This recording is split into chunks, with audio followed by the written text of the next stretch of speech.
কথায় আছে যার শেষ ভালো তার নাকি সব ভালো, কিন্তু আমি বিশ্বাস করি যার শুরুটাই ভালো দিয়ে হয় তার শেষটা অবশ্যই ভগবান ভালো কিছুই লিখে রাখে। সকালবেলা ঘুম থেকে উঠেই আমার প্রথম কাজ হলো বিছানাটা গুছিয়ে ঘর বারান্দা পরিষ্কার করে ঝাড় দিয়ে নেওয়া। আজ বেডশিটটাও চেঞ্জ করতে হবে, তাই বেডশিটটা চেঞ্জ করে বিছানাটা ঝেড়ে ঘর বারান্দা পরিষ্কার করে ঝাড় দিয়ে নেব।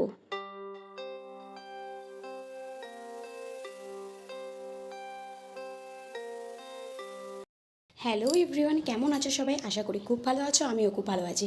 আজ আবারও চলে এলাম একটা ইন্টারেস্টিং ভিডিও নিয়ে। তো তোমরা দেখতেই পেলে সকালবেলা বেডশিট চেঞ্জ করে ঘর বারান্দা পরিষ্কার করা হয়ে গেছে। এখন যাব বাসি কাপড়টা ছেড়ে ব্রাশ করে নেব।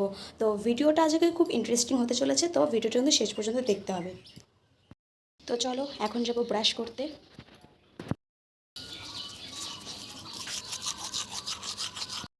তো আমার মুখ দেওয়া হয়ে গেছে, এখন জামা কাপড়গুলো ভিজিয়ে নেব। আর আজ হচ্ছে চৈত্র মাসের শেষ মঙ্গলবার। আজকের দিন আমাদের পাড়ায় কিন্তু শীতলা মায়ের পুজো করা হয়। তো সেখানে আজকে সবাই উপোস করে পুজো দেবে। তো আজকে আমিও সেখানে উপোস করে অঞ্জলি দিচ্ছি। তো তোমাদের সাথে পুরো ভিডিওটাই শেয়ার করবো আজকে। জামা কাপড়গুলো ধুয়ে নিয়ে চলে গেলাম ছাদে মেলে দিতে।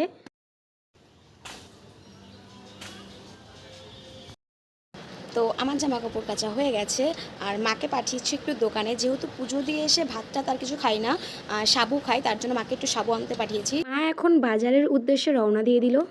তো এদিকে মা চলে এসছে বাজার থেকে, আর এদিকে হচ্ছে আইব্রোর অবস্থাটা দেখো। এখন দিদি চলে এসছে, আইব্রোটা এখন ক্লিন করা হবে। তো আমার আইব্রো করে দিদিও এখন চলে গেছে বাড়ি। আর দিদির হাতের কাজ তো তোমরা আগেই দেখেছো, আমার বিয়ের সবকটা লুক কত সুন্দর হয়েছে। তো এখন যাবো স্নান করতে, স্নান করে আবার দেখা হচ্ছে তোমাদের সাথে। তো এখন আমি স্নান করে এসে মুখটা একটু ক্রিম দিয়ে নিয়ে সিঁদুরটা পরে এখন যাব পুজোর গোছান গোছাতে।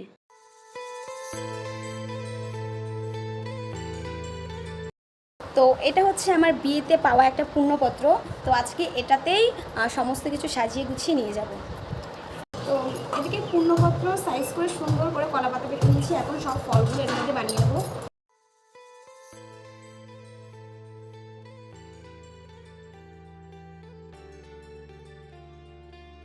তো আমার ফল বানানো হয়ে গেছে, এখন যাবো আমি রেডি হতে। রেডি হয়ে তোমাদের ফাইনাল লুকটা দেখাচ্ছি।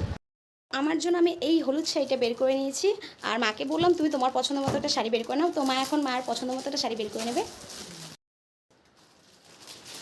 তো মায়ের এই শাড়িটা পছন্দ হয়েছে, পছন্দ এটা, ঠিক আছে।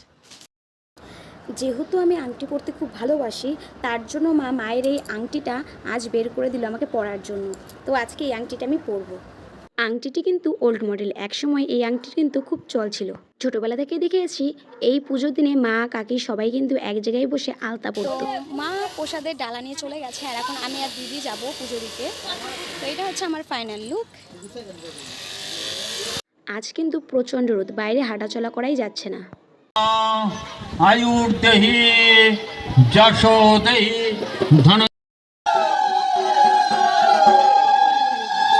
যেহেতু পুরো পাড়া জুড়ে একটা বড় শীতলা মায়ের পুজো হয়, তার জন্য কিন্তু সবাই এখানে এসে ভিড় করে। এদিকে দেখো সবাই শীতল দিচ্ছে, শীতল দিয়ে আমরা বসে পড়েছিলাম অঞ্জলি দিতে। তো এখন আমাদের পুজো দেওয়া হয়ে গেছে, এখন যাবো আমরা বাড়ি। দেখলাম তো, বসে বসে এখানটা বসে। তো এখন চলে এসেছি বাড়ি। বাড়িতে এসে শাড়িটা চেঞ্জ করে এখন সবাই মিলে বসে গেছি সাবু মাখা খেতে। ছোটবেলায় মা কাকি আমরা সবাই কিন্তু এক জায়গায় বসে সাবু মাখা খেতাম। এখন বিয়ের পরেও মা, শাশুড়ি মা, দিদি সবাই এক জায়গায় বসে সাবু মাখা খাচ্ছি। সাবু মাখা খেয়ে তারপর সবাই চলে গেছিলাম বিয়ের কিছু গিফট আনবক্সিং করতে। যেহেতু বিয়ের গিফটগুলো আমারও দেখা হয়নি সেভাবে, আর মায়েরও দেখা হয়নি, তাই সবাই মিলে গিফটগুলো খুলে খুলে দেখছিলাম। তো এখন আমরা যাবো একটু মাঠে ঘুরু ঘুরু করতে। মানুষটা সাপ দেখে তো ভয় পায়।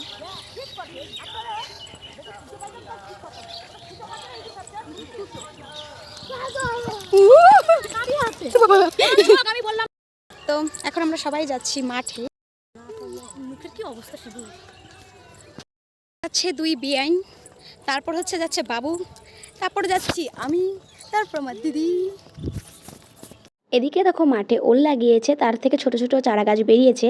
আর এই সময় মাঠে যেতে যতটা ভালো লাগে ততটাই ভয় লাগে, কারণ তো প্রথমেই দেখতে পেলে তোমরা। দেখো এবার কিন্তু আমাদের এই তাল গাছে প্রচুর বাসা হয়েছে, বাবুই পাখির বাসা।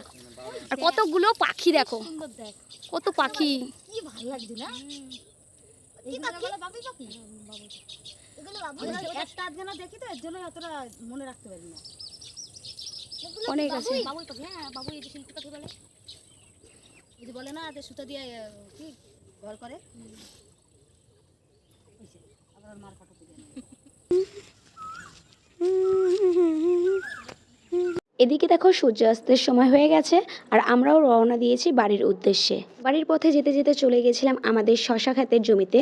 এখানে দেখো শশা গাছগুলো প্রায় শেষের দিকে পুরো লাল হয়ে গেছে। এদিকে দেখো পুকুরের পাশে কত সুন্দর সুন্দর ফুল গাছের চারা লাগিয়ে রেখেছে। এরপর আমরা চলে গেছিলাম পুজোর ডালা আনতে আর সেখান থেকে ফুচকা খেয়ে নিলাম। তো এখন চলে এসেছি বাড়িতে এসে চা খেয়ে একটু বসে গেছি টিভি দেখতে।